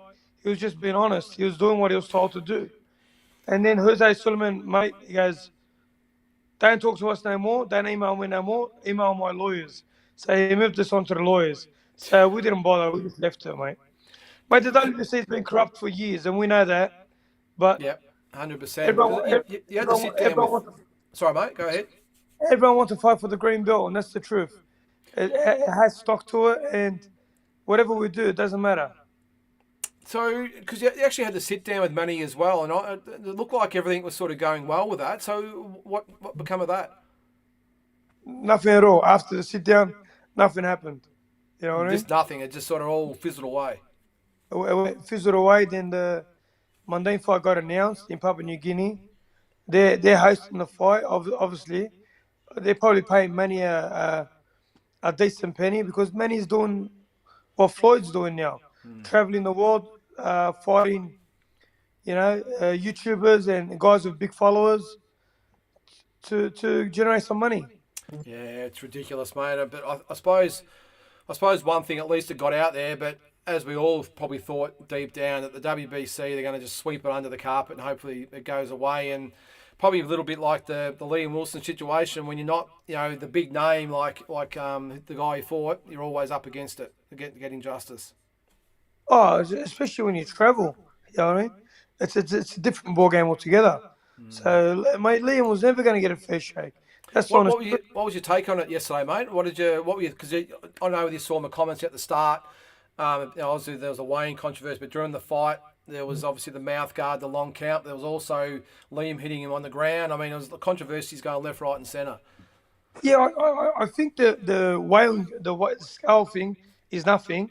I think the fight was dead in the water. I think the scale thing lively up the fight. I don't know if it was a hype because the last couple of days that video went viral. Before that, no one had spoken about the fight. There was nothing happening, and we're talking about a fighter going up in weight. So why would he struggle to make weight? Like, and and in saying that, he looked out of shape. The kid, even if He he did. came in heavy, he looked soft around the belly. I'm surprised that Liam wasn't told to just dig in those body shots because Liam's a decent body puncher, decent power, good height. Mate, Liam was the better boxer. He was technically more sound. He looked physically stronger, but I think after the fifth round, he just declined. There was two different fights. The first 5 rounds. He was one kind of fighter. The next 3 rounds, he was a different kind of guy. I don't know what happened. What did you think? I just mentioned earlier. What did you think about the switching to southpaw constantly? Because I said when he switched to southpaw, he got tagged. What was your make of it? Yeah, I don't like that. I mean, he did it in the fight that he got beat as well. He fights as a decent southpaw, but he's flat-footed as a southpaw. He's got no mobility, so he does get hit. But yeah, I don't like it. And I think he's corner told him numerous times to switch back to orthodox. But if you got success doing something, why would you change it up? You, Yeah, well, Yeah. it just didn't make sense because when he was having success, it was with that counter left hook. He landed a few. He finally, obviously, landed one on the button, which almost ended it. But when he turned to southpaw, the issue he had was he wasn't actually doing anything. He just pour out the right and ended up he'd catch a counter right hand straight down the middle almost every time. It just didn't make any sense to switch. Yeah, and especially against a bloke like that who's awkward. But you can't. He was throwing uppercuts. He was throwing. I think the body shots got to him late in the later rounds because the kid was digging him in because he came out in the eighth round, I think, and his left hand was very low, and he took that right hand pretty good, man. I think if he dropped the kid early in the fourth round, he would have got him out of there because it was in the last 30 seconds. I think the kid knew how to survive. Well, they also said too, mate, I'm not sure whether you've seen my little spiel at the start, but also the referee, his hands were tied a little bit because technically he could have taken a point off Navarrete, but that's probably about it. That's probably all he could really do. I mean, if anything, he could have taken him back to the corner and got them to wash the mouth guard, but he put it straight back in. So his hands were sort of tied on what he could really do. Listen, it plays out two ways. I mean, the count was long, but in saying that, like he could have said to Liam, mate, you hit him while his glove was on the floor. Yep. And giving him 5 minutes to recover. Like that's the worst situation. If there was foul play involved, you would have said to Liam, mate, you hit him while his hand was on the floor. That's a foul. We're going to take a point off you. We're going to give Navarrete 5 minutes to recover.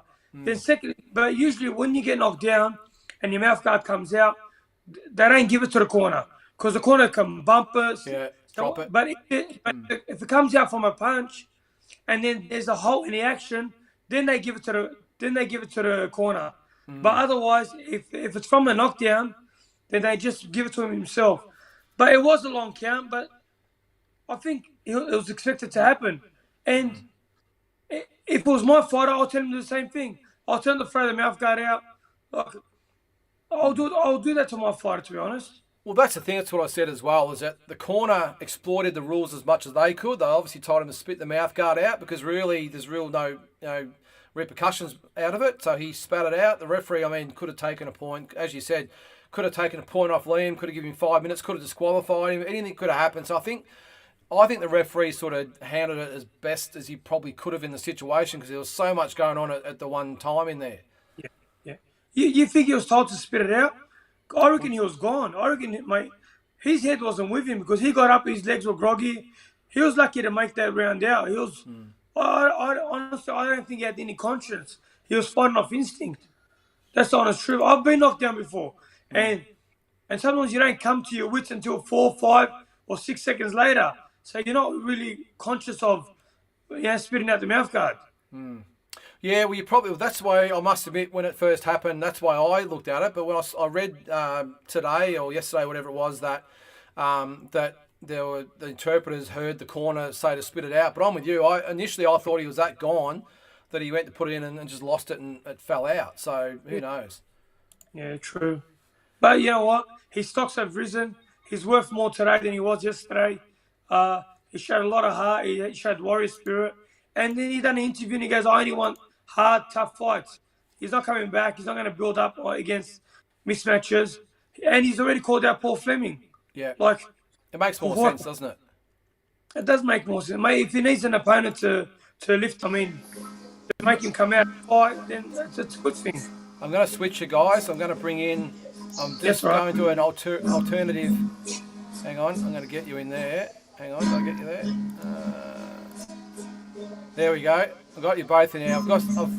I've just switched studios here, guys, because Nick wants to come in. So, Nick, what do you got to say there, mate? No, I was just agreeing with Skinny, but I thought Liam's best chance for that fight was in the earlier rounds. And then as it got to round 5 and round 6, Skinny would know this. When you're in with a guy that's had 36 fights and 1 loss, and this kid's only had his 13th fight under those lights, it's very hard for Liam Wilson to win that fight after round 5. I spoke to Jeff Fennick the other night, or was it last night or the night before, and he said, round 4 and round 5, if he was ever going to win it, that's where he was going to win it. But I want to ask you something, Skinny, as well as Lyndon. In that 27 seconds that went on, that debacle, I understand the first 10-second count, and I understand when the mouth guard went upside down, but I don't understand the last 9 seconds. The last 9 seconds where the referee went back. Actually, we're going to go back again. We're going to go back again. What's your thoughts on that, Skinny? So what they do now, like than what they didn't do before, so they applied the 8 count. So he applied the 8 count, he gave him the mouth guard, and then they walk him forward 2-3 steps. Then they grab the gloves and they rub the gloves to make sure that the fighter's wary. Where back in the days, when the fighter got to the count of 8, they made him fight automatically straight away. And they said it was a higher chance of getting concussed. So now what they do, they apply the count, they move them 3 steps, they rub their gloves, so they waste. So the count's never 8 or 9, it's always 15, 16 seconds these days. But what did you think of the last sort of, so when I was thinking about it yesterday, it's 27.5 seconds. That 22nd mark to the 27th mark, that last 7 seconds. What did you think of that? I think the first one was the mouth guard, he put it in the wrong way, and then they turned it over for him. I don't know. Maybe Navarrete was stalling the thing because I actually think the referee was pretty fair, to be honest. I thought that if there's fair play, Liam did. I mean, Liam was in the motion of throwing a punch, but his glove was on the floor. If they wanted to sort of manipulate the rules, he could have said, "But you hit him while his glove was on the floor." So I don't think there was any malice from the ref, but I think Navarrete used the clock and played the clock pretty well. Okay, interesting. Nick, it was tough. It was tough.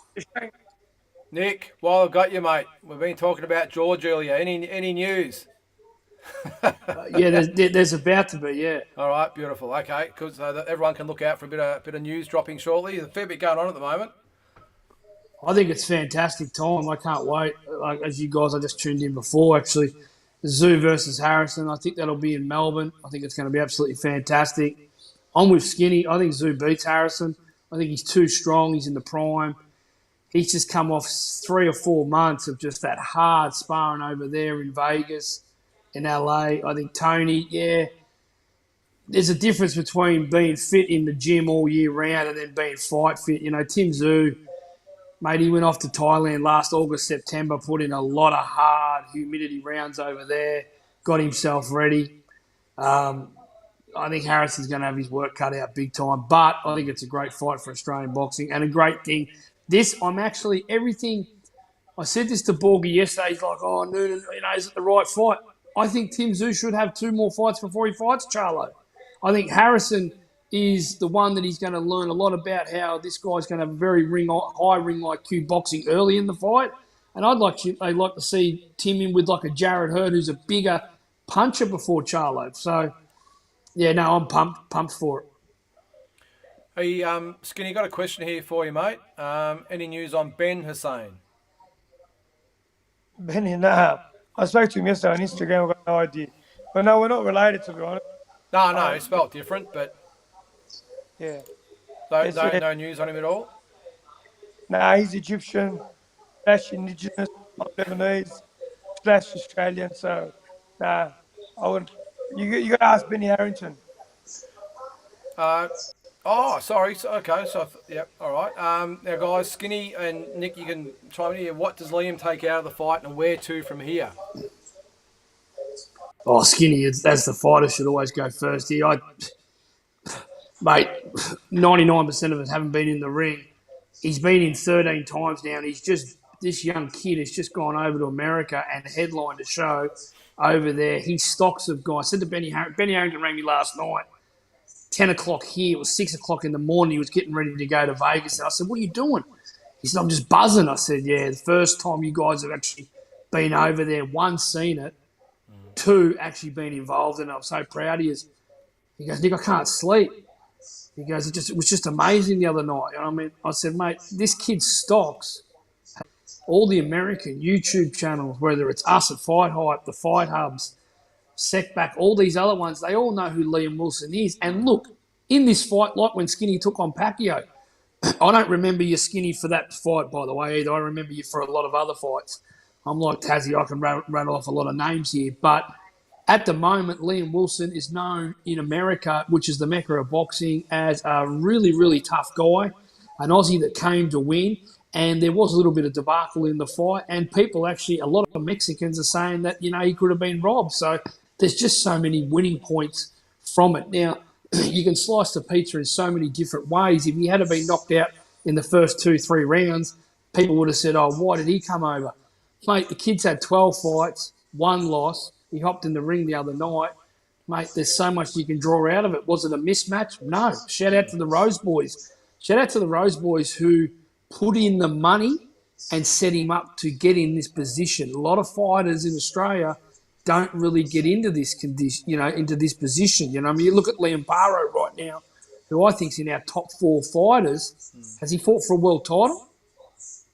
Not yet. No, not yet. I think he would right up.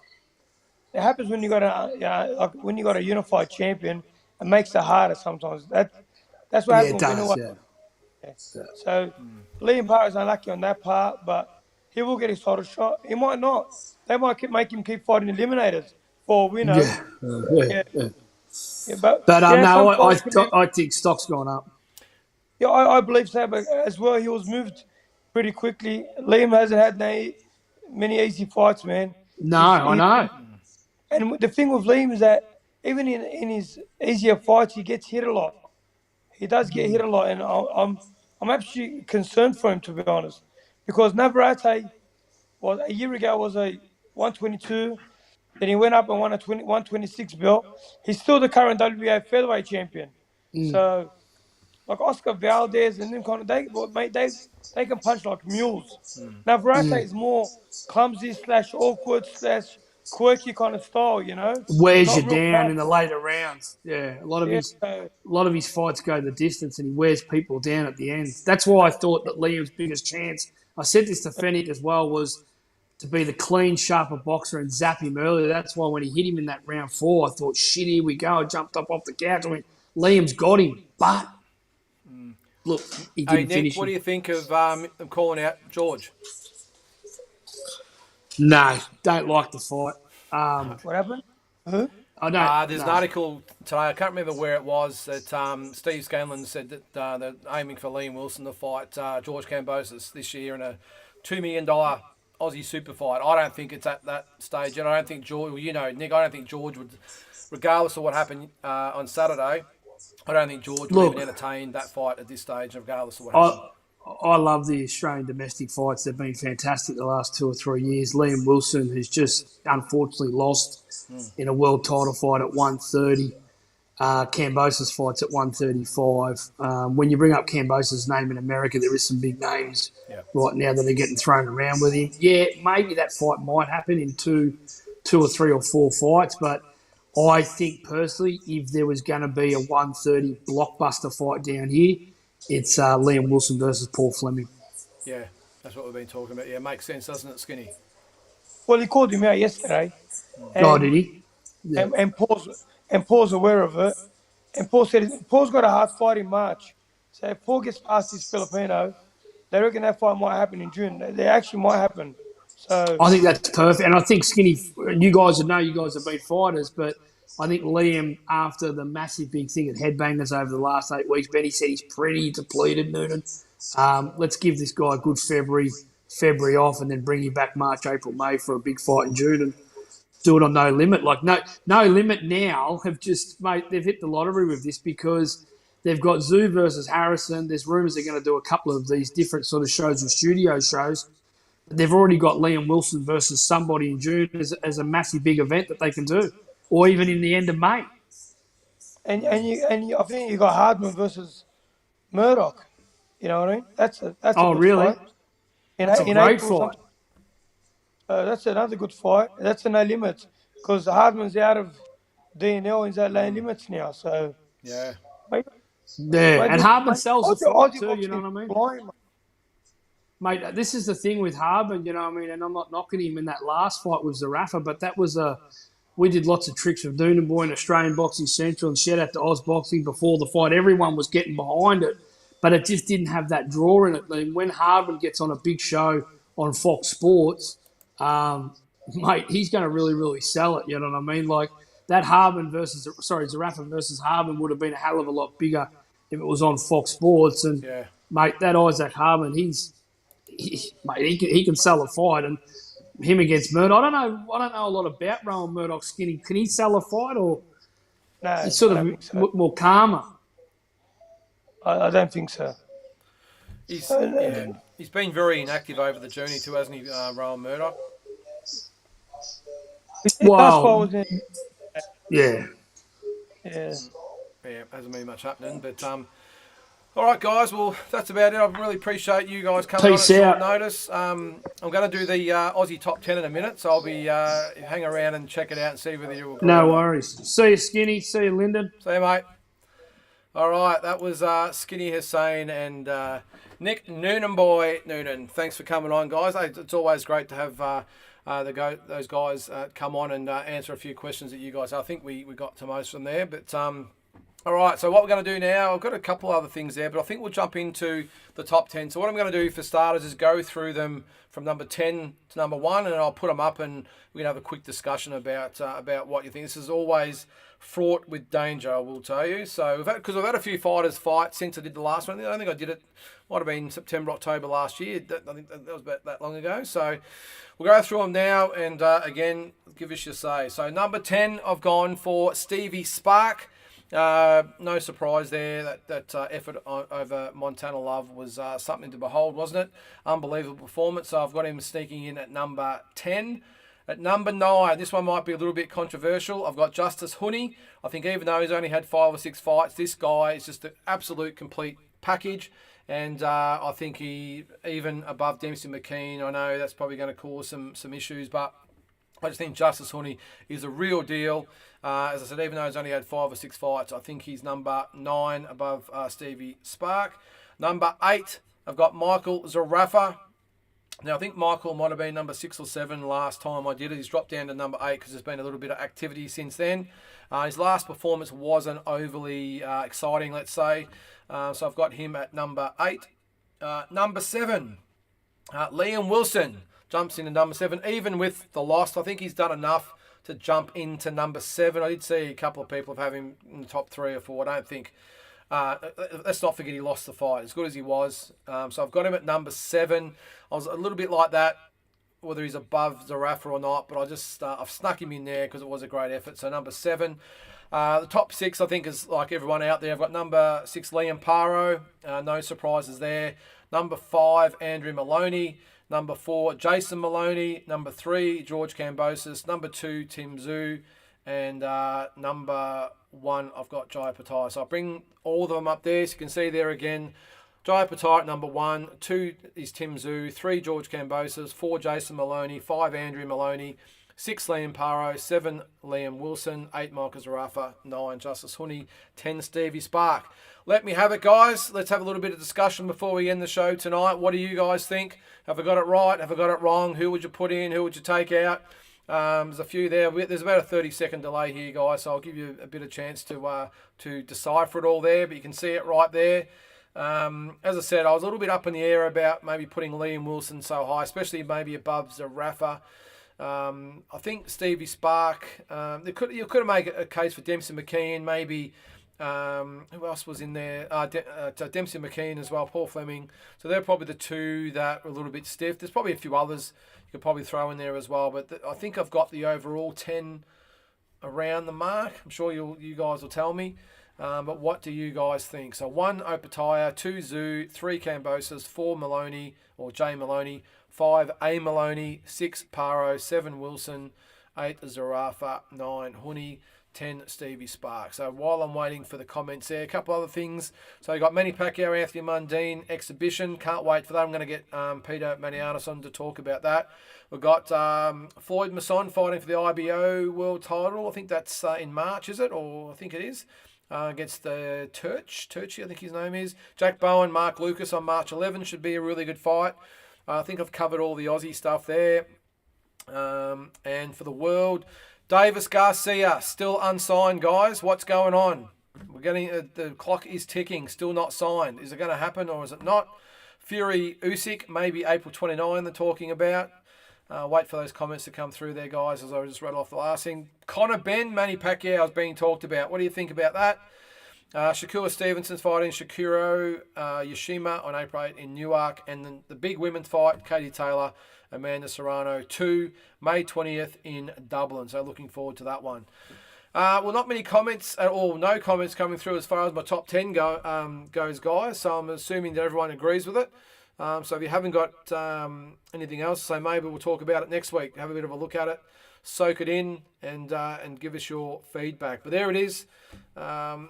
Yep, I don't think we've got any comments coming through. So after all, we've had about 150 comments so far. Minnesota Mick says, "Man, that was epic, Skinny and Nuna." Yeah, it was a sort of unscheduled. That one was Minnesota Mick. So good to have him on. Not sure whether you've seen our interview with Glenn Jennings last week. So I'll get a few other guests on. It's always good. I know they all watch the show, so it'd be good to get a few that actually come on. Andy, thanks, mate. Had a delay. I like your top 10. Thank you.